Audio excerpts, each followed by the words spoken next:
Walking the serpentine path, following the footsteps of the ancestors. Walking the serpentine path, making our way back home. Hey ya, hey, hey ya ho, hey ya, hey ya, hey ya ho. Hey ya, hey, hey ya ho. Following the serpentine path.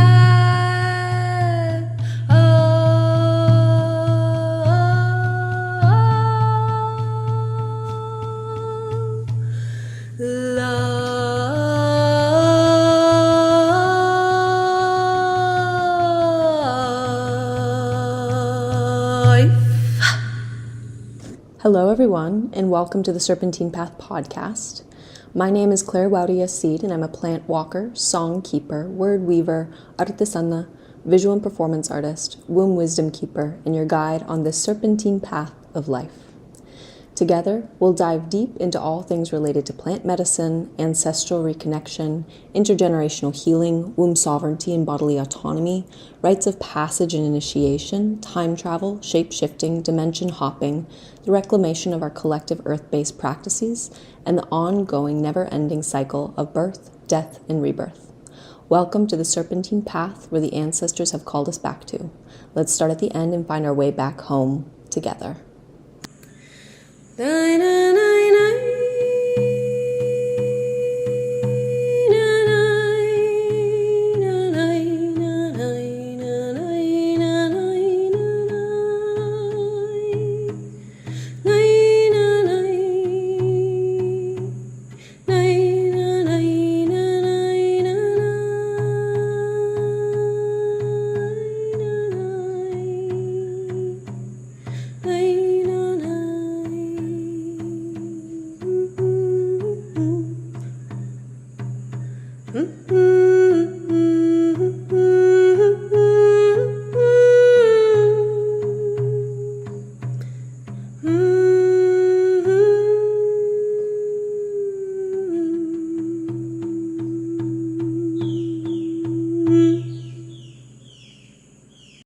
Hello everyone, and welcome back to the Serpentine Path podcast.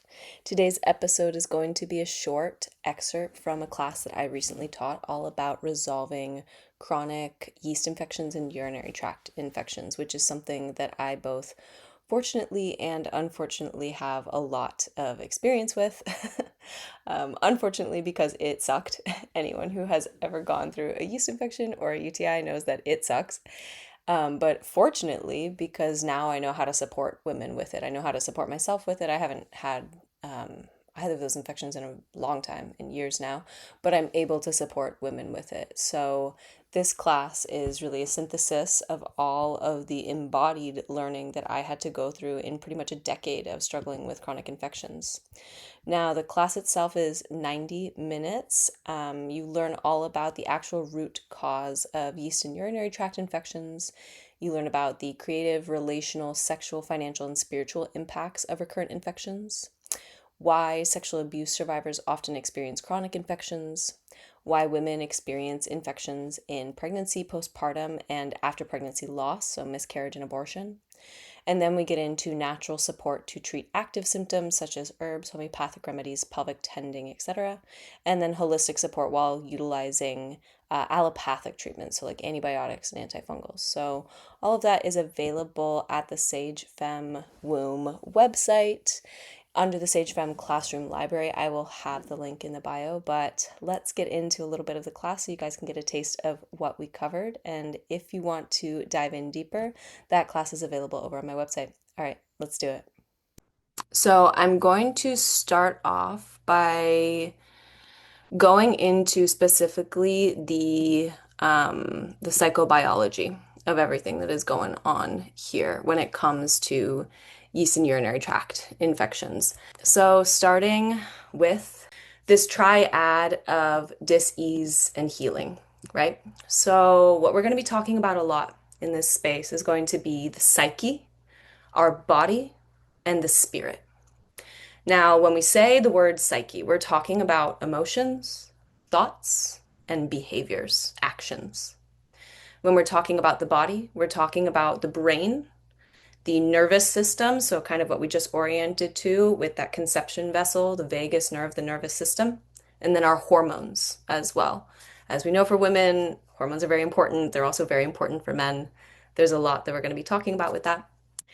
And then when we talk about the spirit, where there's going to be dis-ease and healing, there's a lot of things that we can tap into with our ancestry and our lineage, things that we're tapping into with our soul's purpose, our dharma in this life, our path of service.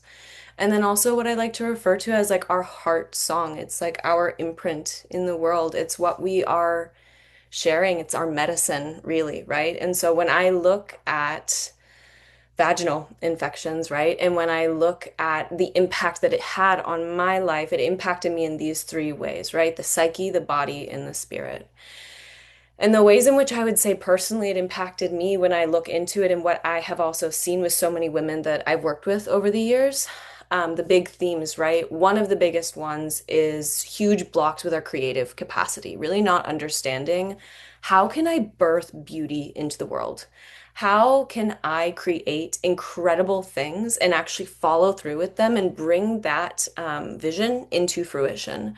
I see a lot of women who will get like stuck in the birthing process of all the things that they want to bring into the world.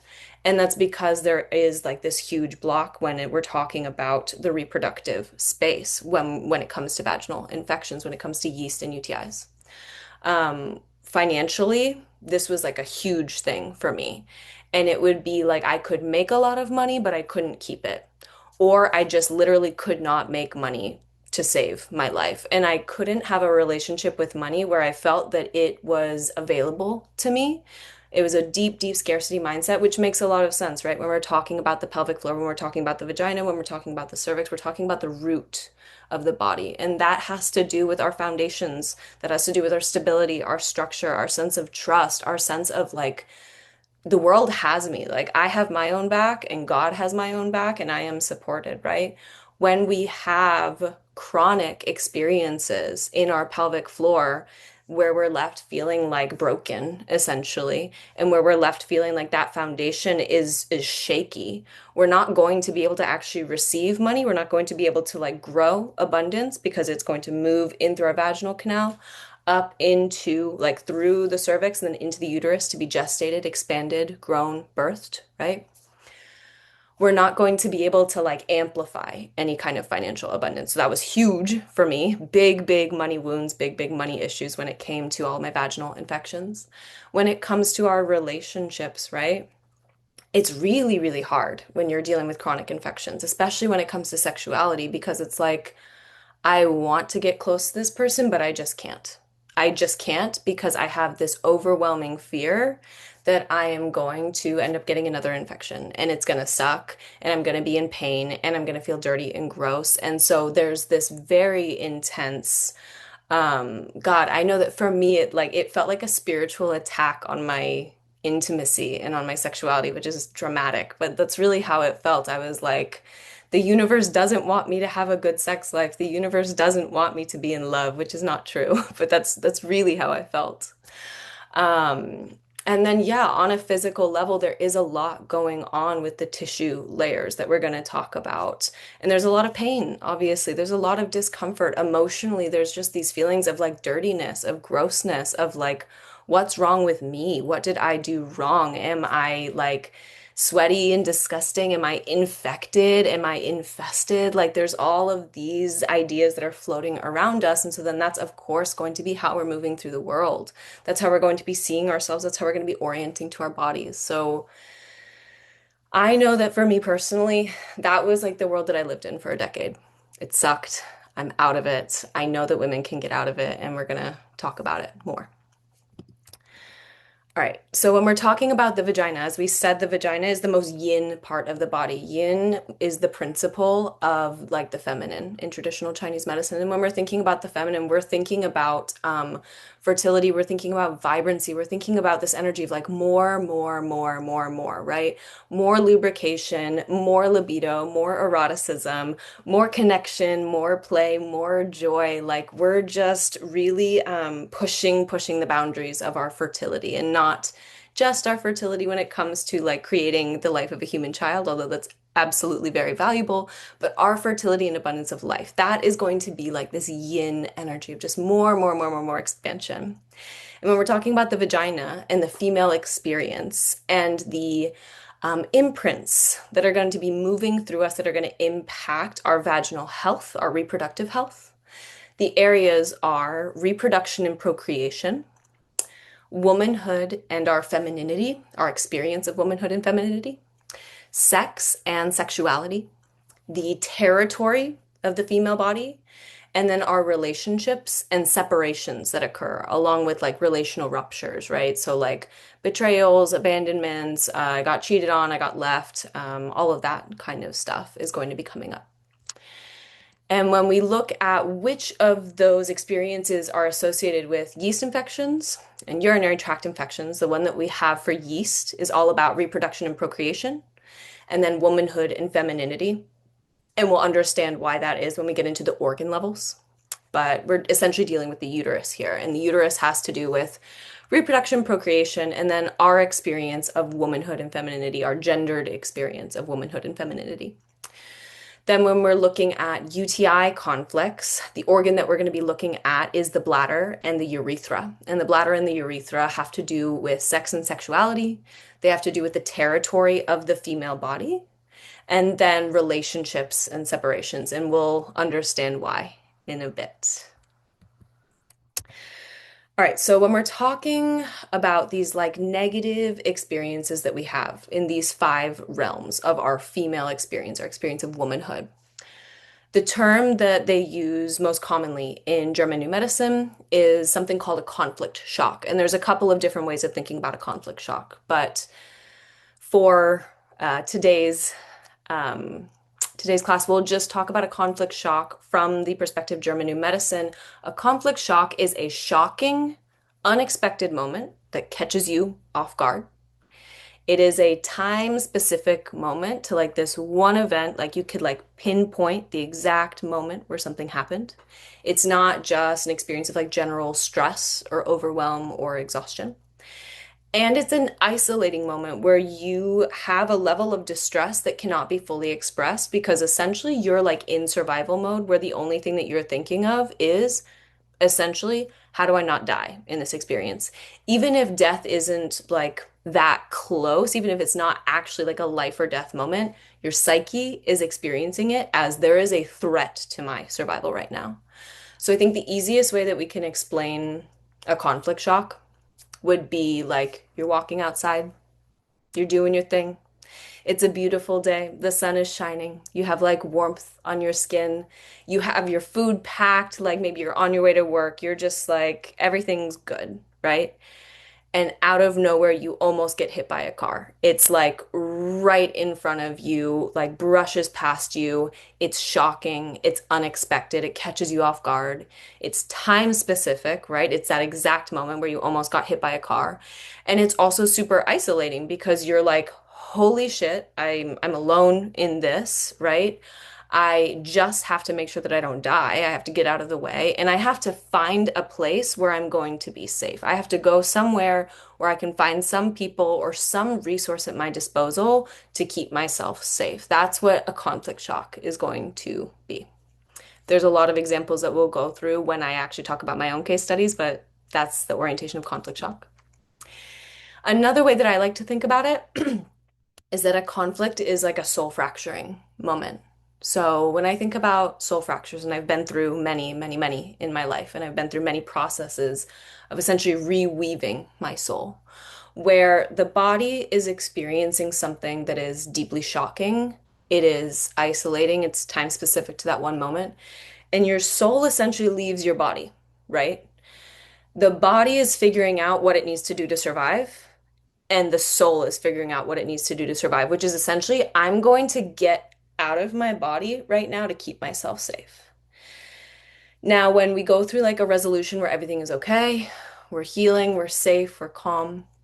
If there isn't a recall of that fractured part of the soul, it's going to stay in that timeline and it can create physical, mental, emotional, sexual, relational, and spiritual dis-ease until it's safe enough to return back to the body in the current timeline. So, this was a big case for me. I went through a lot of sexual abuse in my life. And while I was in the jungle in my deep work with plant medicines, I had like hundreds of ceremonies where I essentially had to go back in time, find that part of myself that was stuck in a moment where I had been sexually abused and like call it back into the future moment. And so that's what I think about a lot when I think about what is happening in a conflict. It's like a little part of your soul is getting stuck in that timeline right there, right? You do not need to drink, first of all, I just want to clarify, you don't need to drink hundreds of cups of ayahuasca to call your soul back. There's many ways to do it. That was one of my ways that I did it. Disclaimer. All right, so what is happening when we go through a conflict shock? What's happening when we go through a soul fracture? The psyche, right? So our emotions, our thoughts, our actions.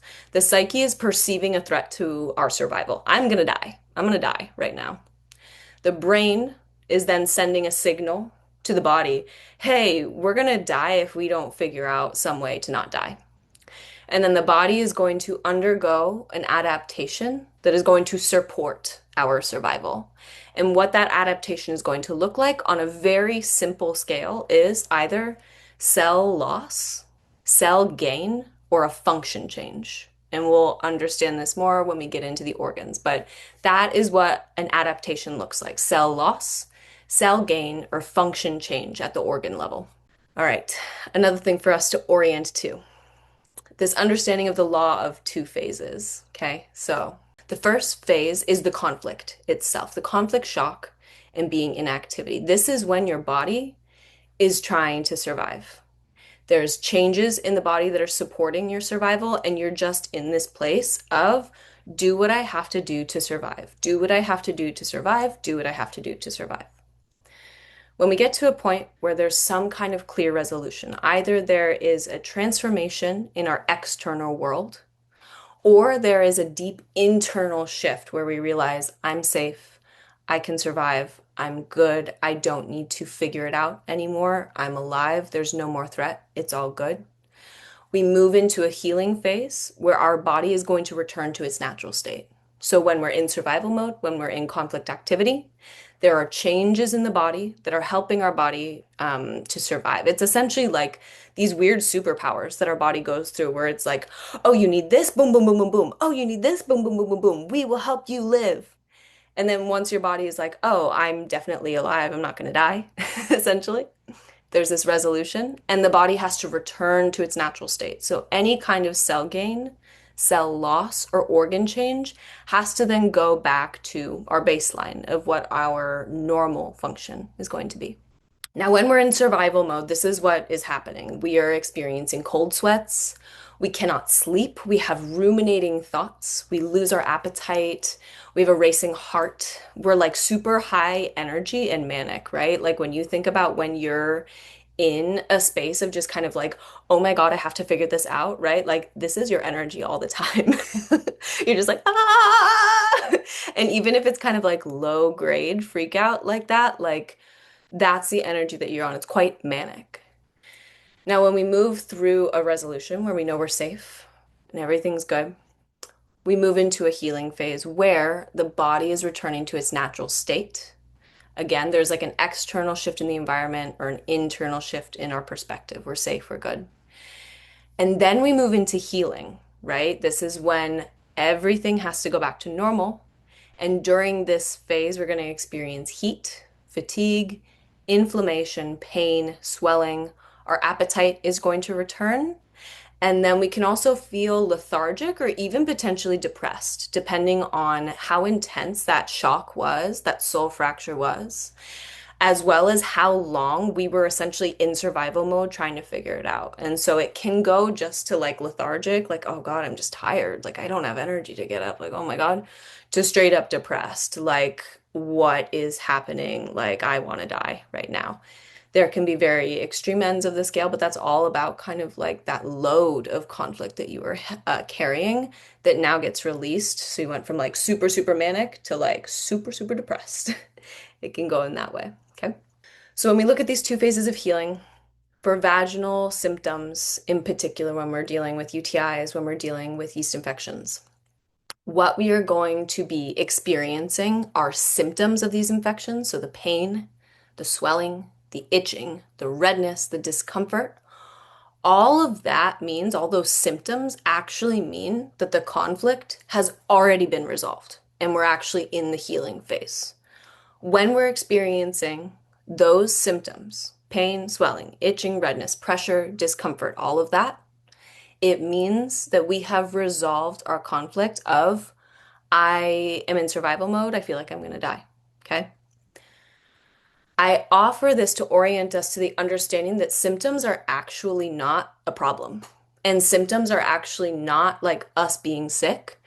When it comes to yeast and urinary tract infections, the vaginal symptoms that we are experiencing are the body's way of explaining we have already found resolution. We are in healing. This is our healing process. So the way it's going to work is there's our conflict, there's our resolution, and then there are the healing symptoms that come with it. And as I go through my case studies in a bit, you're going to see this pattern over and over and over again. Conflict, resolution, then the symptoms arise. Okay? All right. Let's get into yeast infections. So fun. All right, everyone, if you want access to that full 90-minute class, the link is going to be in the show notes. I go really, really deep into the psychobiology of all of the organ layers, the tissue layers, the conflicts, how they impact the uterus, the bladder, the urethra, everything that you need to know about herbal protocols to support with active symptoms, if they are acute, if they are chronic. And then if you do find yourself in a situation where you have to be utilizing allopathic support, such as antibiotics, anti-fungals, I've been there, I've experienced it. Sometimes that's just what you got to do. There is a whole section about like holistic support for your body with, nourishing diet and pelvic tending and ways that you can support your gut after all of the antibiotic use that is going to be messing with your microbiome. So there's a lot of good information on there. The link is in the show notes. I hope you enjoy. I really pray that this just finds the women who can utilize this support in the best way. I know that for me, all of this information drastically transformed my quality of life, just 150%, feeling so much better and just at peace in my body. So I know that this will find the women that it is meant to. Thank you guys so much for listening. Many, many blessings and peace in your bodies.